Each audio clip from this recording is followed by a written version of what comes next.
Who want one last trip to the long trail? So if you guys seen the video that I did a couple of days ago or whatever, a lot of people was asking Harada, or is currently asking Harada, to share details about the character, share lore. In the previous video, he talked about Josie and he went very in detail with everything surrounding the character, from the character being created, the design, just everything. Go back and watch that video if you missed it. But since that happened, people were throwing their hats in the ring for the next characters they want to hear about. He did say next time he'll do JC, which you guys know is my favorite female character. JC, the female version of Julia, she was introduced uncanonically in Tekken Tag Tournament 2, but Tekken 7 made her canon. If they added Julia archetype into Tekken 8, I think it should be JC.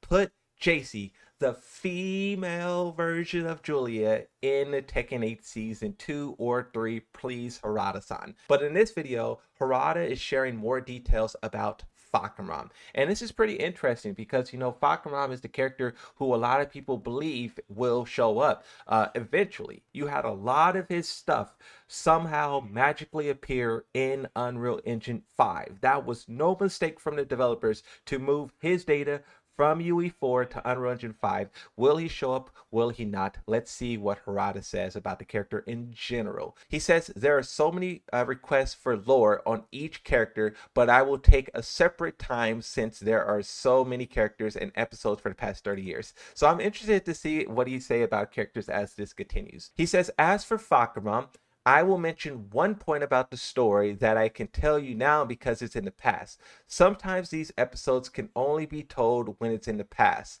Just before we release him, he had a major problem. Major problem. What was that problem, Harada-san? Let me hear it. He says, or rather, it was discovered after we released him. There were many reasons why we did not discover, but probably because the bug did not occur until just before release. And it happened in the last data conversion and compilation. Okay, all right. So what is it? What is it, Herodic? The tuning team noticed a problem immediately after release. Of course, you felt the striff of.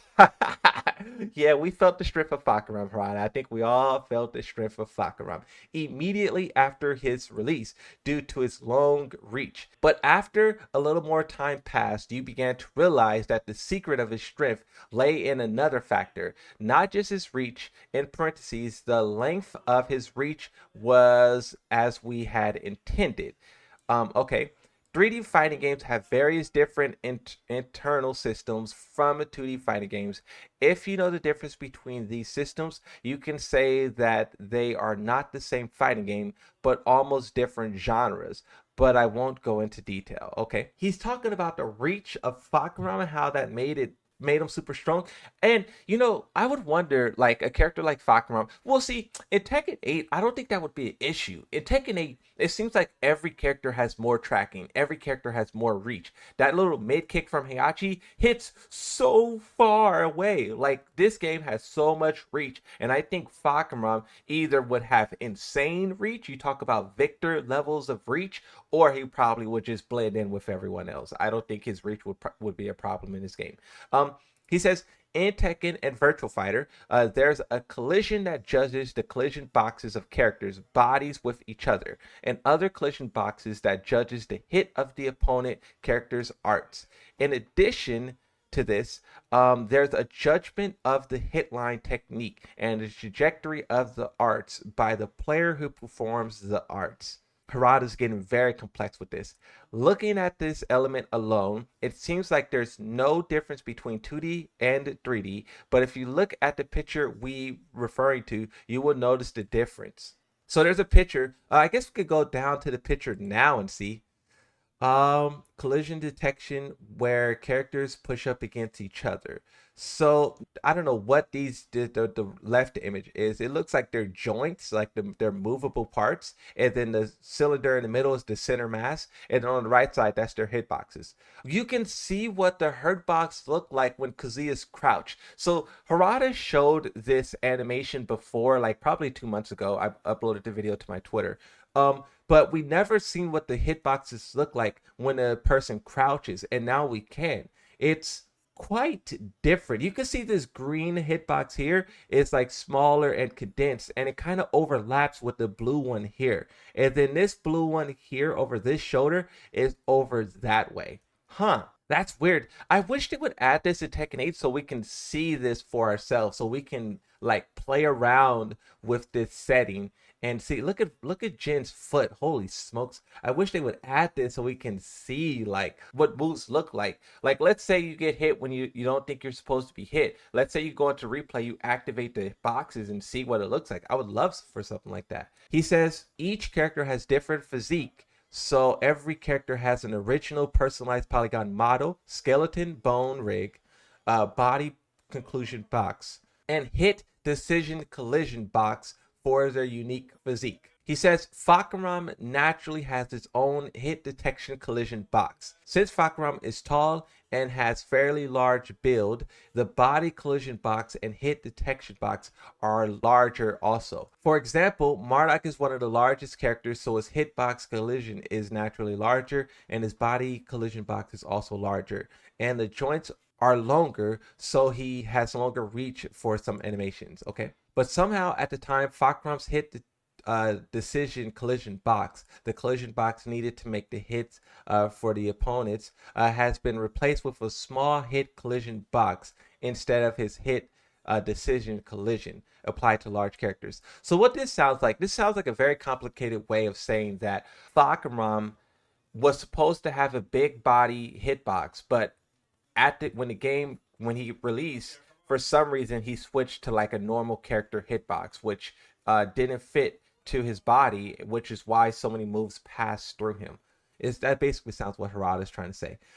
As a result, Fahkumram was released in a very troubling way. During the close combat air juggle, the opponent character would be far away from Fahkumram, and furthermore, Fahkumram hit judges were small, making the opponent's ARS hard to hit. There are problems, as mentioned earlier, where far from the original design and tuning stages were overseen troubles. Of course, the problems were fixed in the latest patch. However, the difficulty with these problems is that they cannot be fixed immediately after release, because even if they are fixed a few hours on the development side, they must go through a default debug period and check before release and go through. So basically he's talking about how, yes, they found out this before like when the character released, but they had to do all these different steps to hot fix it and patch it. And this was something that was very and you can also compare this to things that happened in Tekken 8. Like, for example, a couple of months ago when they tried to nerf Devil Jin, but they broke the way that the walls worked, like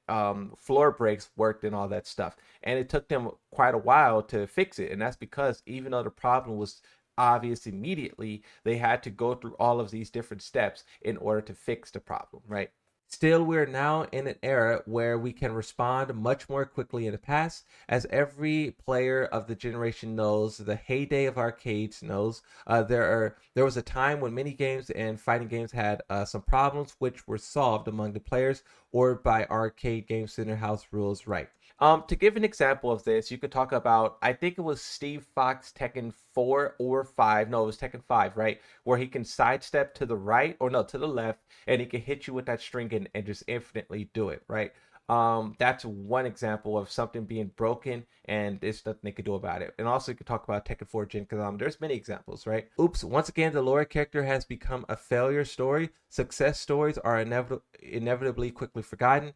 If I tell you another time the episode that led to his creation, he more so spent time talking about the hitbox errors of Fahkumram, and not the story of Fahkumram, which is something that I think is very interesting. The structure, the foundation of what was established for that character. He's a prisoner being held by someone, and he is deployed as a weapon. And as his win quotes, he says, "How many more?" And it sounds like he's saying, "How many more fights or how many more jobs do I have to do before I get my freedom back?" The question that I ask is, who is using Fahkumram as a weapon? Who captured him and is now holding him and deploying him as a weapon and holding his family hostage? That sounds like something Kazuya would definitely do. But is it Kazuya? Is it Reina? Who is it? We don't know, and only a matter of time before